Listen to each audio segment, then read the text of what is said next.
নোয়াখালীর বেগমগঞ্জে গৃহবধূকে বিবস্ত্র করে নির্যাতনের ঘটনায় দুটি মামলায় এ পর্যন্ত গ্রেফতার করা হয়েছে 4 জনকে।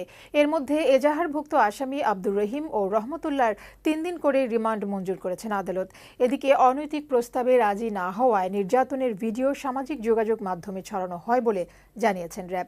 অন্যদিকে সামাজিক যোগাযোগ মাধ্যম থেকে ভিডিওটি সরিয়ে নেওয়ার জন্য বিটিআরসিকে নির্দেশ দিয়েছেন হাইকোর্ট।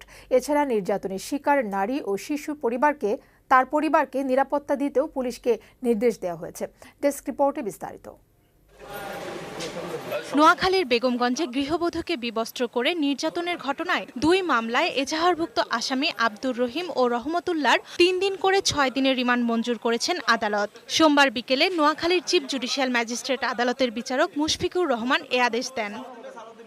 এদিকে অনৈতিক প্রস্তাবে রাজি না হওয়ায় গৃহবধূকে বিবস্ত্র করে নির্যাতনের ভিডিও সামাজিক যোগাযোগ মাধ্যমে ছড়ানো হয় বলে জানিয়েছে র্যাব। প্রাথমিক জিজ্ঞাসাবাদে আসামিরা র্যাবের কাছে একথা স্বীকার করেছে। যারা বিভিন্ন জায়গায় আত্মগোপন করে আছে, আমরা আমাদের অভিযান অব্যাহত রেখেছি। অচিরেই আমরা তাদেরকে ধরতে সক্ষম হব বলে আশা করছি। নির্যাতনের ঘটনায় 32 দিন পর রোববার সামাজিক যোগাযোগ মাধ্যমে সেই ভিডিও ছড়িয়ে পড়লে রাতেই বেগমগঞ্জ থানায় 2টি মামলা করেন নির্যাতিতা গৃহবধূ।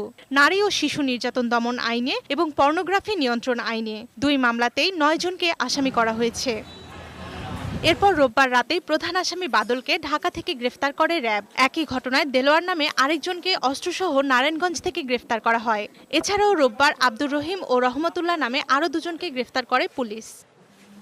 এদিকে সামাজিক যোগাযোগ মাধ্যম থেকে গৃহবধূকে নির্যাতনের ভিডিও সরিয়ে নিতে বিটিআরসিকে নির্দেশ দিয়েছে হাইকোর্ট। সোমবার দুপুরে বিচারপতি মোহাম্মদ মুজিবুর রহমান মিয়া ও বিচারপতি মহিউদ্দিন শামীমের বেঞ্চ এই আদেশ দেন।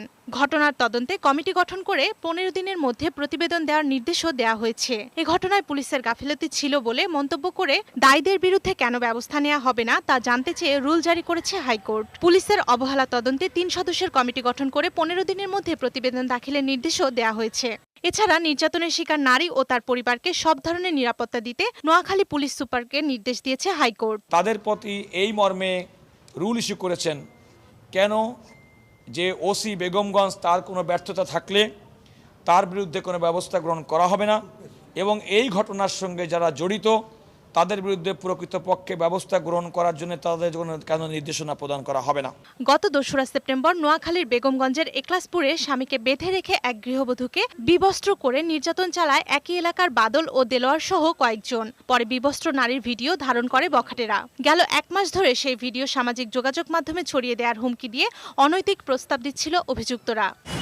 ডেস্ক রিপোর্ট, বৈশাখী সংবাদ।